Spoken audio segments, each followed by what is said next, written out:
Good morning sir and ma'am, mga idol. So karon lain na usab na adlaw nagihatag sa Ginoo kanatong tanan.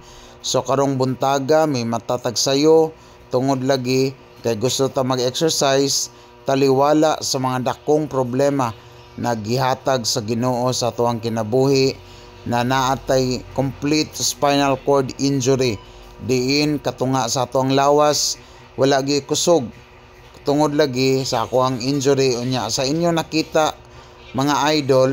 So nag-arsa ako sa tiil naningkamot ko na mukob tungod lagi gusto ta mag-exercise unya mao ni ang nahitabo nako karon na naningkamot ko higalig so na maka-push up unya kung inyo makita sa akong pag-push up lubay gyud kayo nga akong lubot na side tungod lagi walay kusog ang atong tiil.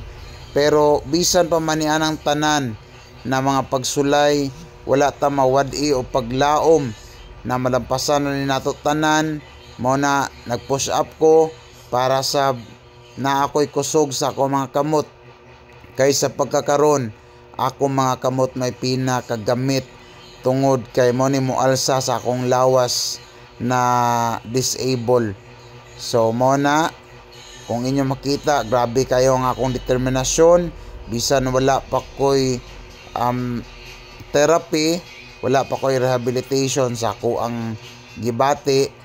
Apan, tungod sa itong taas na expectation o pag-ampo na sa maabot na panahon, basin di ay dunggon sa Ginoo ang ato ang mga pag-ampo na makalakaw ra sabta para makatabang tagbalik sa ato ang pamilya.